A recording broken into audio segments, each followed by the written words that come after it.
दिल्ली के एक industrial area के अंदर एक कंपनी होती है जिसके अंदर एक मैनेजर साहब की अभी अभी पोस्टिंग होती है जिसका नाम होता है अरुण। और अरुण की जैसी वहाँ पर पोस्टिंग होती है तो उसके बाद वहाँ पर कार्यभार संभालता है। लेकिन पहले दिन वह कंपनी से बाहर जाता है चाय पीने के लिए, क्योंकि उसकी आदत है। और यह आदत क्यों है इसके बारे में भी आपको बाद में पता चल जाएगा। जो अरुण होता है वह जहाँ भी कंपनी में काम किया करता है तो कैंटीन के अंदर से कुछ भी खाया पिया नहीं करता है। वह मोस्टली बाहर जाकर जो टपरी होती है इंडस्ट्रियल एरिया के बीच में उस पर बैठकर चाय पिया करता है, लोगों से बातचीत किया करता है और उसके बाद कंपनी में काम करता रहा करता है। अब जैसे वो यहाँ पर आता है इस नई कंपनी के अंदर तो उसके बाद वह अपने से नीचे वाले वर्कर से पूछने लगता है कि यहाँ पर आसपास कोई चाय की टपरी है क्या। तो उसके बाद यहाँ पर जो उसका नीचे वाला वर्कर होता है जिसका नाम दिनेश होता है वह कहता है कि हाँ साहब, यहीं पर एक चाय की टपरी है, आप चाहो तो वहाँ पर जा सकते हो, लेकिन आपके लिए तो यहीं कैंटीन में अच्छी चाय आ जाएगी। तो वो कहता है कि नहीं यार, मुझे अच्छा नहीं लगता। तो उसके बाद जो दिनेश होता है वो पूछने लगता है कि क्यों साहब, ऐसा क्या हुआ जो आपको अच्छा नहीं लगता।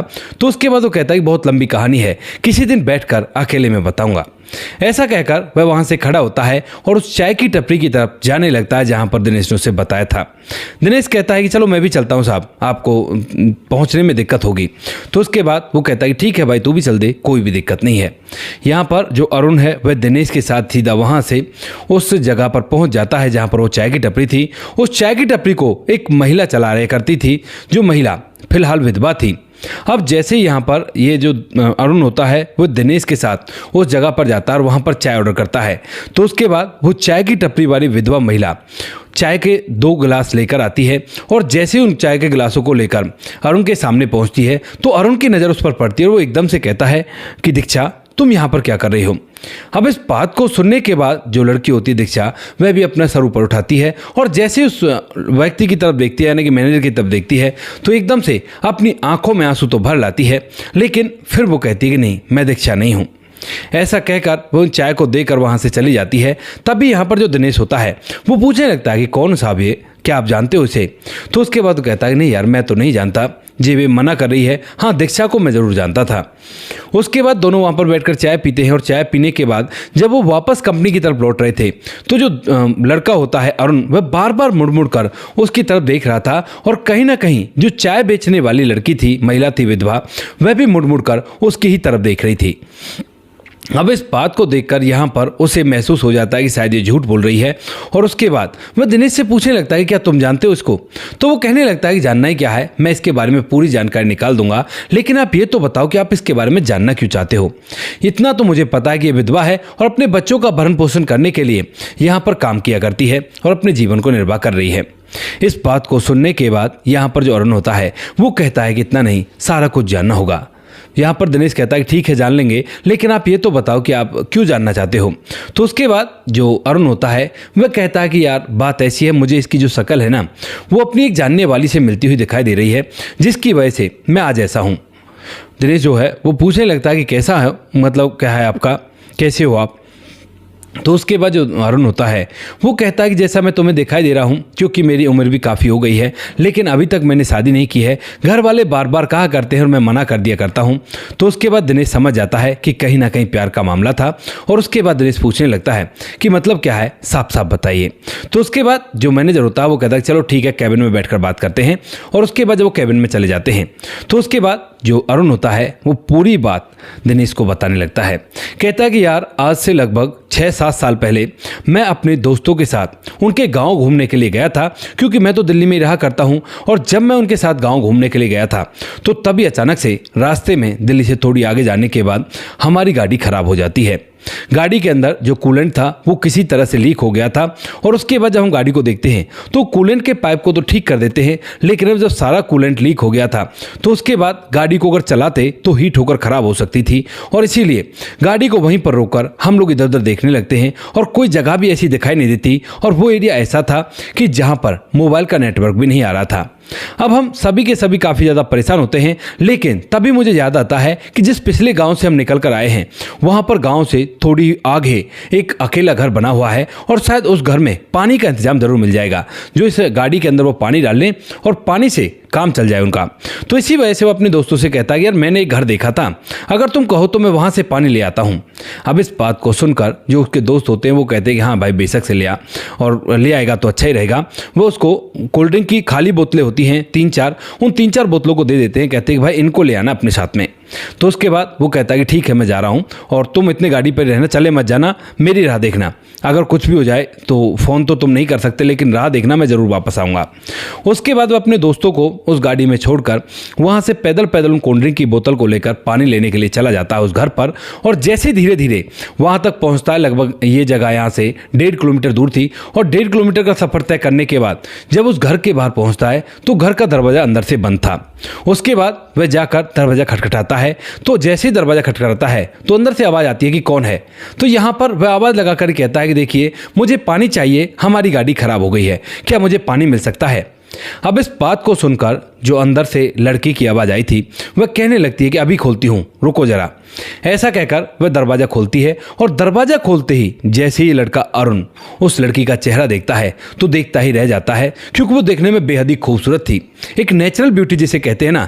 क्योंकि वो अब तक शहर में रहा था, और शहर में तो लड़कियाँ इतना सारा मेकअप कर लेती हैं कि उनकी रियल शकल तो छुप ही जाती है, लेकिन यहाँ पर इस लड़की ने बिल्कुल भी मेकअप नहीं किया था, साधारण से कपड़े थे और साधारण तरीके से ये खड़ी हुई थी।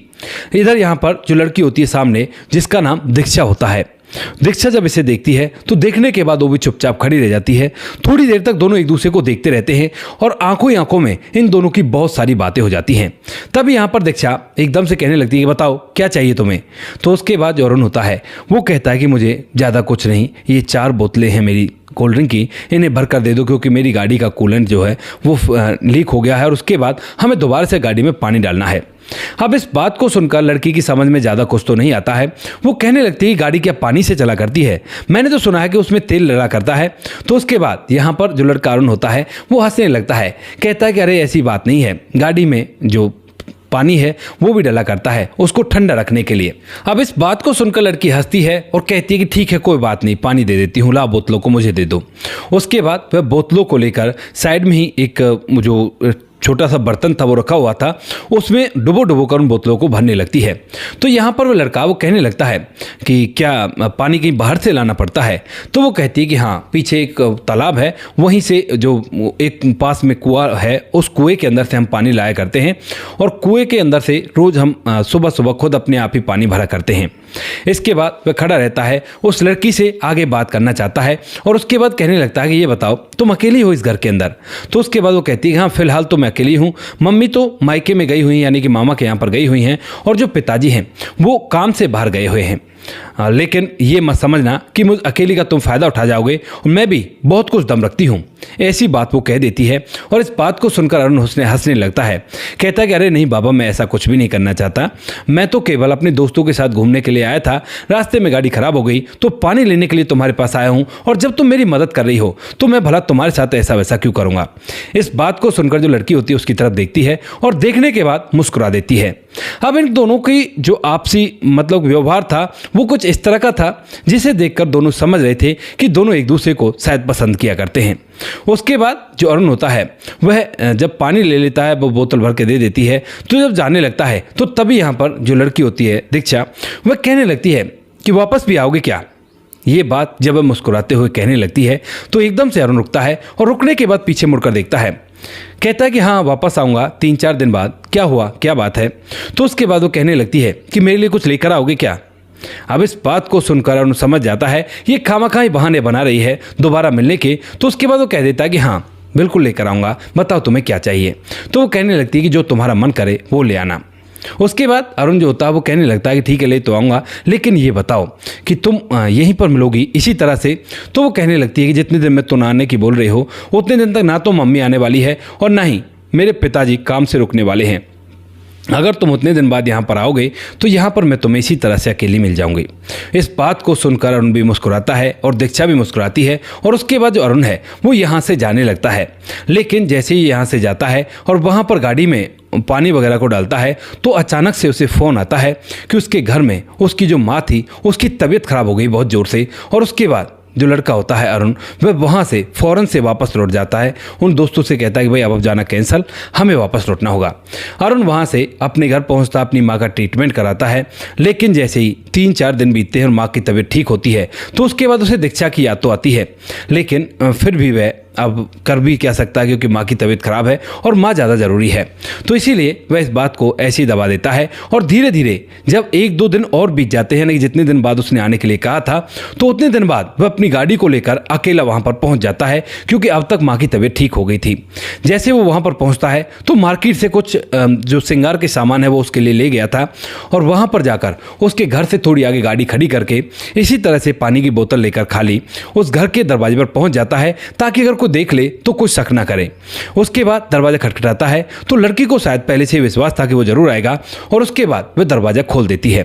यहाँ पर दोनों एक दूसरे को देखकर मुस्कुराते हैं और तभी जो दीक्षा है वो पूछ लेती है कि ये पानी की बोतल क्यों लाए हो, क्या आज भी गाड़ी खराब हो गई?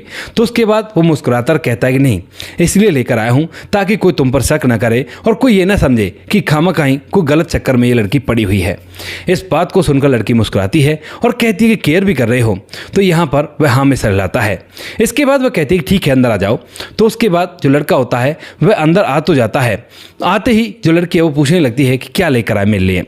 तो इसके बाद जो अरुण होता है वो अपने पास से उस श्रृंगार के सामान को निकालता है और कहता है कि ये लेकर आया हूँ। तो उसके बाद लड़की हंसने लगती है, कहती है कि मैं इस श्रृंगार के सामान का क्या करूंगी क्योंकि अभी मेरी शादी नहीं हुई है और अगर मेरे पिता ने सामान मेरे पास देख लिया तो बहुत ही गड़बड़ हो जाएगी। अब इस बात को सुनकर अरुण हैरान हो जाता है, कहता है कि फिर क्या करूं? तो वो कहने लगती है कि अपने साथ ले जाओ इसे, मैं क्या करूंगी इसका। तो उसके बाद जो अरुण होता है वह उसे अपने साथ जेब के अंदर रख लेता है और उसके बाद जो लड़की होती है वह उससे बात करने लगती है। कहती है कि कहाँ से हो, क्या किया करते हो? तो वह बताता है कि कंपनी में काम किया करता हूँ, घर परिवार में मैं सबसे बड़ा हूँ, मुझसे छोटे एक भाई है, एक बहन है और माता पिता हैं। पिता भी सरकारी नौकरी में थे, उनकी भी सैलरी आया करती है। तो उसके बाद दोनों में अच्छी खासी जान पहचान हो जाती है, दोनों को एक दूसरे के बारे में पता चल गया था। और उसके बाद जो अरुण होता है जब उसके जाने का समय होता है, यानी कि जब वो बातचीत कर लेता है, तो वह अपना नंबर उसे देने के लिए कहता है कि पेन और पेपर है घर में। तो उसके बाद वो कहती है कि हाँ है तो सही। अब उसके बाद वो कहता है कि ठीक है लेकर आओ। तो यहाँ पर जो लड़का होता है वह पेन, जो लड़की होती है वो पेन पेपर ले आती है और लड़के के हाथ में लाकर थमा देती है। लड़का अपना नंबर लिखता है एक पर्ची पर और उसे फाड़ कर उस लड़की की तरफ बढ़ा देता है। लड़की उसे देखकर मुस्कुराती है और कहती है कि मुझे तो पढ़ना ही नहीं आता। अब ये बात सुनकर वह और भी ज़्यादा हैरान होता है और उसके बाद कहता है कि फिर पढ़ना नहीं आता, क्यों, ऐसा क्या हुआ? तो उसके बाद वो कहती है कि हमारे पिताजी हैं उन्होंने हमें पढ़ने के लिए कभी कहा ही नहीं और हम लोग ऐसे ही रहा करते हैं। लेकिन फिर भी तुम अपना नंबर दे जाओ, मेरी एक सहेली है, अगर वो मेरे पास मिलने के लिए आएगी तो उसके पास फ़ोन भी है और वो पढ़ना भी जानती है, तो इस नंबर को उसमें मिला देगी और उसके बाद मैं तुमसे बात ज़रूर करूँगी। इस बात को सुनकर लड़का खुश होता है, कहता है कि ज़रूर बात करना, मैं तुम्हारे फ़ोन का इंतजार करूँगा। और ऐसा कहकर अरुण तो वहां से चला जाता है और जो लड़की होती है उस नंबर को अपने पास रख लेती है। लेकिन उसके बाद जब अरुण वापस लौट जाता है तो ना तो उस लड़की का फोन आता है और ना ही कभी दोबारा से अरुण उससे मिलने के लिए जा पाता है, क्योंकि अगर फोन आ जाता तो उसकी भी हिम्मत बढ़ जाती, लेकिन अब वह जाए तो जाए कैसे। इसी वजह से जो अरुण होता है वह अब अपने काम धंधे में लगने लगता है और कुछ दिनों बाद जब वह धीरे धीरे समय बीतता है तो उसके माता पिता उससे शादी के लिए कहने लगते हैं। लेकिन अरुण चूंकि इस लड़की से बेइंतहा प्यार कर बैठा था और उसके बाद इसी की तस्वीर उसके दिमाग में घूम रही थी, तो वह बिल्कुल भी किसी और लड़की को इसकी जगह पर नहीं देख सकता और इसीलिए वह अपने घर वालों से शादी से मना कर देता है। घर वाले खूब कहते हैं, लेकिन वो कह देता है देखो आपका छोटा बेटा है, उसकी शादी कर लो, मैं तो बस काम करूँगा।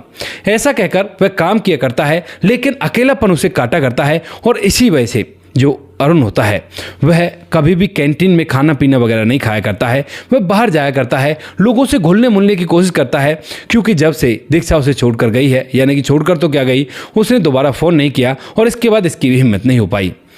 उस दिन के बाद से यहाँ पर जो लड़का है वह काफ़ी ज़्यादा उदास रहा करता है और इसी उदासी को कम करने के लिए वह बाहर जाकर खाना पीना खाया करता है। अब जब ये सारी बात दिनेश को पता चलती है तो उसके बाद वो कहने लगता है कि अगर ऐसी बात है तो हो सकता है ये भी हो, मैं इसके बारे में पता निकालूंगा। उसके बाद जो अरुण होता है वह तो वहाँ से फिलहाल अपने उस कमरे पर चला जाता है किराए के पर, जहाँ पर वो रहा करता था। लेकिन अगले दिन जब वह ड्यूटी पर आता है तो उसे जो दिनेश है वो बताता है कि साहब हो सकता है ये वही दीक्षा हो, क्योंकि इसका नाम दीक्षा ही है। लेकिन यहाँ पर इसकी शादी तो हो गई थी। शादी के कुछ ही दिनों बाद जब उसे एक बच्चा होता है तो उस बच्चे को जन्म देते ही यहाँ पर जो उसके पिता है वो खुशी के मारे शराब पी लेते हैं और शराब पीने के कारण एक हादसे में इस दुनिया को छोड़कर चले जाते हैं। अब जो ये दीक्षा है यानी कि जो ये महिला है, इसके जो मायके वाले हैं वो भी इतनी स्ट्रांग नहीं है और जो ससुराल वाले हैं उन्होंने भी इसे अपने साथ रखने से मना कर दिया। तो इसीलिए वो यहाँ पर चाय की दुकान चलाया करती है और पिछले 4 साल से लगातार वो यही काम कर रही है। अब इस बात को सुनकर यहाँ पर जो लड़का होता है अरुण में समझ जाता है कि हो ना हो ये दीक्षा ही होगी, लेकिन फिर भी कंफर्मेशन करने के लिए वह अब उससे जाकर सीधा पूछना चाहता है और इसीलिए वह दिनेश से कहता है कि ठीक है मैं जा रहा हूँ और मैं पता करता हूँ क्या बात है। ऐसा कहकर अरुण जो होता है वो सीधा उस चाय की दुकान पर चला जाता है और वहाँ पर जाकर बैठ जाता है। दीक्षा उसकी तरफ देखती है, लेकिन देखने के बाद अपना सर नीचे कर लेती है और कहती है कि बताओ साहब क्या लोगे। तो उसके बाद वो कहता है कि चाय लूँगा, लेकिन अभी नहीं, थोड़ी देर में यहाँ पर बैठना चाहता हूँ। अब थोड़ी देर में वहाँ पर कुछ और जो ग्राहक होते हैं वे वहाँ से धीरे धीरे चले जाते हैं और जब सभी ग्राहक वहाँ से चले जाते हैं तो अरुण उठता है। उठने के बाद सामने जाकर कहने लगता है कि दीक्षा मेरी तरफ देखो, क्या सच में तुम दीक्षा नहीं हो?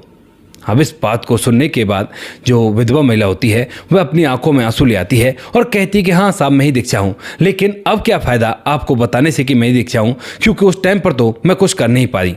अब इस बात को सुनने के बाद अरुण जो होता है वो पूछने लगता है कि मतलब क्या तुम्हारा? तो वो कहने लगती है कि जब तुम मेरे पास आए थे और मुझे अपना फ़ोन नंबर लिख कर दे गए थे, उसके बाद मैं अपने सहेली की राह देख रही थी कि कब मेरी सहेली आएगी और उसके बाद मैं उससे तुम्हारा नंबर मिलवाऊंगी और तुमसे बात करूंगी, क्योंकि उस समय मुझे तुमसे प्यार हो गया था। लेकिन जैसे ही 2 दिन होते तो 2 दिन बाद मेरे जो पिता होते हैं वो मेरे लिए रिश्ता लेकर आते हैं और उस रिश्ते के लिए मैं चाहकर भी मना नहीं कर पाती हूँ, क्योंकि घर का माहौल ही ऐसा था।